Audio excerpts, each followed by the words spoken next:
सच्चिदानन्दरूपाय विश्वोत्पत्ति आदि हेतवा तापत्रयविनाशाय श्री कृष्णं वयं नमः। कृष्णा डिवोशन चैनल के सभी भक्तों को जय श्री कृष्णा। आप सभी के हृदयस्थ बैठे प्रिया प्रीतम को मेरा कोटि कोटि वंदन। आइए हम श्रीमद् भागवत महापुराण की कथा श्रवण करते हैं और आज की कथा एकादश स्कंद 8वां और 9वां अध्याय होगी, जिसमें हम भगवान दत्तात्रेय जी के 24 गुरुओं की कथा श्रवण कर रहे हैं। तो कुछ गुरुओं की कथा हमने पिछले भाग में यानी कि 7वें अध्याय में श्रवण की। आगे चलते हैं 8वें और 9वें अध्याय में भी गुरु दत्तात्रेय जी के 24 गुरुओं का वर्णन आ रहा है। आइए प्रेम पूर्वक कथा श्रवण करते हैं। जय श्री कृष्ण। भगवान दत्तात्रेय जी राजा यदु को कथा श्रवण करवा रहे हैं कबूतर की। किसी जंगल में एक कबूतर रहता था। एक पेड़ पर उसका घोंसला था और कबूतरी के साथ कई वर्षों तक रहा। दोनों में बड़ा परस्पर स्नेह था। अपने ग्रस्त जीवन में पूरी तरह आसक्त थे। कबूतरी सदैव अपने कामुक पति की अभिलाषा पूर्ण करती थी। समय आने पर कबूतरी ने पहली बार अंडे दिए और समय होने पर अंडों में से बच्चे भी निकले। बड़ा प्यार से लालन पालन किया और सदा प्रसन्न रहते। एक दिन दोनों अपनों बच्चों के लिए खाना लेने जंगल में गए। तभी एक बहेलिया घूमता हुआ उधर आ निकला। उसने घोंसले के पास कबूतरों को फुदकते देखा और जाल लगाकर उन्हें पकड़ लिया। जब कबूतर और कबूतरी चारा लेकर घोंसले पर आए तो अपने बच्चों को जाल में फंसे देखा। दुख की उनके सीमा ना रही। वे रोते चिल्लाते उनके पास पहुंचे। कबूतरी भी बच्चों के स्नेह में पड़ के जाल में फंस गई। उन्हें फंसा देखकर वह मूर्ख कबूतर भी रोने लगा और मोहवश उस जाल में जा फंसा। उस बहेलिए की तो बात बन गई, वह तो सबको ही बांधकर चल बना। हे राजन, ग्रस्त जीवन में जो साधक अपने बच्चों के भरण पोषण में ही लगा रहता है, अपने सब जनों परिजनों में आसक्त रहता है, संसार के संबंधों को निभाने के लिए अपने जीवन में अधर्म का आचरण करने में भी संकोच नहीं करता और काल रूपी बहेलिए को भूले रहता है, उसका परिणाम भी इसी प्रकार का होता है। तो जबकि यह मनुष्य शरीर मुक्ति का खुला द्वार है, इसे पाने के लिए देवता भी तरसते हैं। जब भी इसे पाकर जो भगवान की प्राप्ति के लिए प्रयत्नशील नहीं होता, वह मनुष्य मूर्ख ही है। अतः कबूतर से यह शिक्षा लेनी चाहिए कि संसारिक मोह में पड़कर परमात्मा को कभी नहीं भूलना चाहिए। आगे अजगर का बता रहे हैं कि अजगर की प्रवृत्ति होती है कि वह भोजन के लिए कभी प्रयत्न नहीं करता। उसे आराम से पड़े पड़े जो मिल जाता है उसी से संतुष्ट हो जाता है। इसी प्रकार मैं भी पेट भरने के लिए कभी किसी के पास भिक्षा मांगने नहीं जाता। जो मिल जाता है उससे अपना जीवन निर्वाह कर लेता हूँ। और आगे है समुद्र। समुद्र ने मुझे सिखाया कि साधक को समुद्र की भांति सदैव प्रसन्न और गंभीर रहना चाहिए। साधक को संसारिक पदार्थों की प्राप्ति के लिए प्रफुल्लित नहीं होना चाहिए और उनके घटने से उदास भी नहीं होना चाहिए। नेक्स्ट, पतिंगा।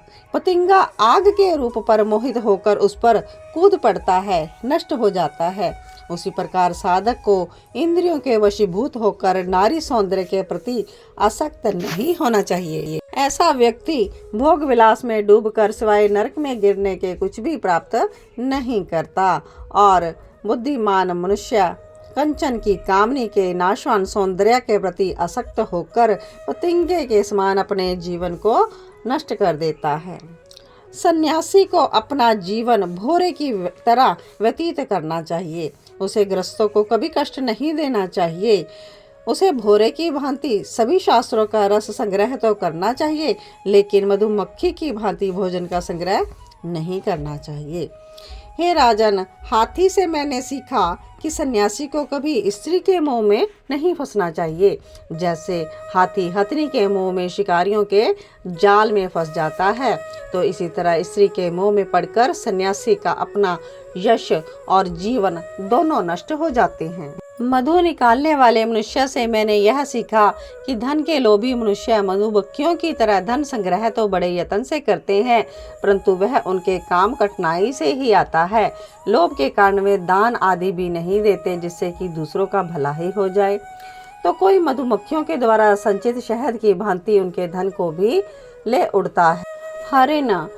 हरिण से मैंने यह सीखा कि वनवासी सन्यासियों को कभी विषय संबंधी संगीत नहीं सुनने चाहिए।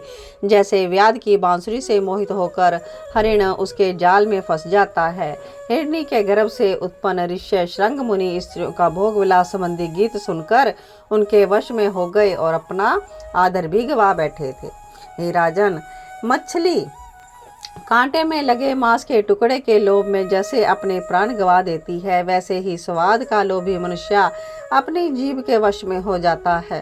हे राजन, पिंगला नाम की वेश्या, इससे भी क्या सीखा जा सकता है कि धन की आशा में वह अपना बनाव श्रृंगार करके घर के दरवाजे पर खड़ी हो गई। कोई धनी व्यक्ति आएगा, उसे प्रचुर धन देगा, लेकिन आधी रात तक जब उसके पास कोई धनी व्यक्ति नहीं आया तो धीरे धीरे उससे निराशा ने घेर लिया। अब वह सोचने लगी, विदेह राज की नगरी में मैं इस देह का उपभोग करके धन की पाने की आशा से बंधी बैठी हूँ। यह शरीर तो मलमूत्र की खान है, इससे मैं क्या सुख प्राप्त कर सकती हूँ। मेरे हृदय में तो स्वयं लक्ष्मी पति भगवान आत्मा के रूप में विराजमान है। यदि मैंने मन लगाया होता तो तीनों लोकों की संपदा मुझे मिल जाती।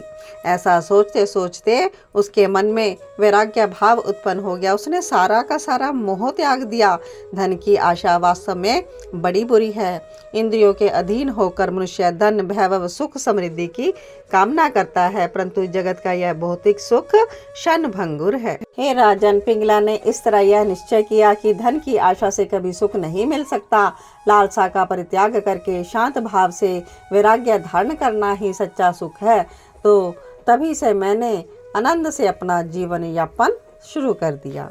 हे राजन, बालक से मैंने क्या सीखा कि वह अपनी मौज मस्ती में रहता है, उसे किसी बात की चिंता नहीं होती। उससे मैंने यही शिक्षा ली कि मान अपमान की चिंता किए बिना अपनी ही दुनिया में मगन रहो। अपने आत्म तत्व में रमे रहने पर ही सब कुछ प्राप्त हो जाता है। आत्मा में रमने से सारे द्वंद्व और व्याधियां समाप्त हो जाती हैं। कंवारी कन्या, तो उससे मैंने क्या सीखा कि एक बार उसे वर्ण करने के लिए बहुत से लोग आए हुए थे। उसके घर के लोग कहीं बाहर गए हुए थे, इसलिए उसने स्वयं ही आतिथ्य सत्कार करने की सोची। घर में बिना कूटा थोड़ा सा धान रखा था, वह भीतर जाकर धान को कूटने लगी, लेकिन धान कूटने से उसके हाथ की चूड़ियां खनकने लगी। उसने अपने हाथ की एक एक चूड़ी छोड़कर बाकी उतार दी तो उसका खनकना बंद हो गया। तो उधर से मैं उस समय गुजर रहा था। मैंने भी उस कंवारी कन्या से यही सीखा कि घर में दो या दो से अधिक व्यक्ति जब साथ साथ रहते हैं तो बातचीत होती है, इसलिए अकेले ही मस्त होकर घूमना चाहिए और परमात्मा का ध्यान करना चाहिए। हे राजन, मैंने बाण बनाने वाले से सीखा कि आसन और प्राणायाम के द्वारा श्वास को जीतकर वैराग्य का अभ्यास करना चाहिए।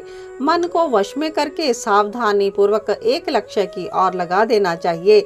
अगर लक्ष्य परमात्मा का परम पद हो तो सारी कर्म वासनाएं पीछे छूट जाती हैं।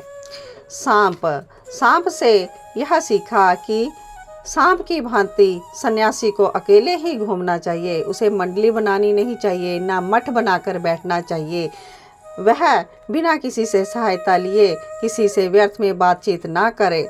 जैसे सांप दूसरे के बनाए घर में घुसकर अपना समय काटता है, सन्यासी को भी इसी प्रकार रहते हुए समय काटना चाहिए। हे राजन, मैंने मकड़ी से यह शिक्षा ग्रहण की कि प्रलय काल के उपरांत जब भगवान अकेले होते हैं तब वे मकड़ी के समान इस सृष्टि का जाल फैलाते हैं, और जैसे मकड़ी अपने जाले में विहार करती है तो भगवान भी अपनी इस सृष्टि में विहार करते हैं, और इस जाल में फंसने वाले कीड़े, मक्खी, मच्छर, पतंगे को जैसे मकड़ी खा जाती है वैसे ही काल भी जीव को खा जाता है।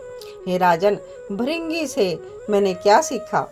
भृंगा कीड़ा जो दूसरे कीड़े को ले जाकर दीवार में बने अपने रहने की जगह में बंद कर देता है, वह कीड़ा भय से उसी का चिंतन करते हुए पहले अपने शरीर का त्याग कर देता है, फिर अपने पूर्व शरीर को ही प्राप्त कर लेता है। इसका भाव यही है कि मृत्यु के समय जीव जिस वस्तु का ध्यान करता है वह उसी रूप में उसे अगले जीवन में प्राप्त होता है।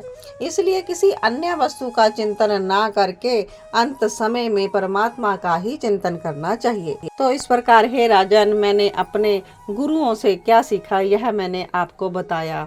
आगे मैंने अपने शरीर से भी क्या सीखा यह बताता हूँ। यह शरीर भी मेरा गुरु है। यह मुझे विवेक और वैराग्य की शिक्षा देता है। मरना और जीना तो इसके साथ लगा ही रहता है।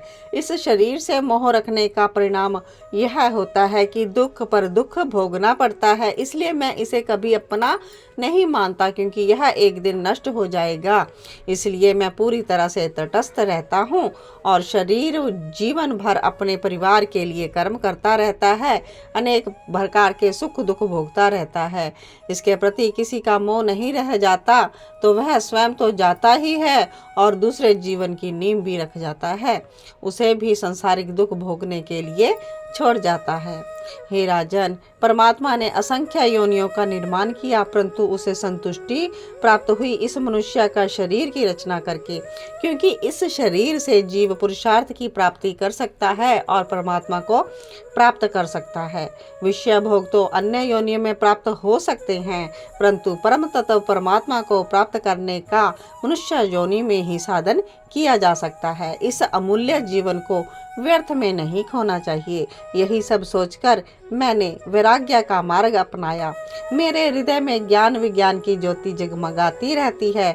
ना तो मेरी कहीं आसक्ति है, ना कहीं मुझे अहंकार है। मैं इस पृथ्वी पर स्वच्छंद रूप से विचरण करता हूँ। भगवान श्री कृष्ण उद्धव से कहते हैं कि विद्वान अवधूत दत्तात्रेय जी ने इस प्रकार महाराज यदु को उपदेश दिया और महाराज यदु ने उनका यथोचित आदर सत्कार करके विदा किया। उसके बाद महाराज यदु ने सारी मोह माया त्याग दी और वे समस्त आसक्तियों से छुटकारा पाकर समदर्शी हो गए। इसी प्रकार उद्धव, तुम्हें भी मोह माया का त्याग करके समदर्शी हो जाना चाहिए। इति श्रीमद्भागवत महापुराणम।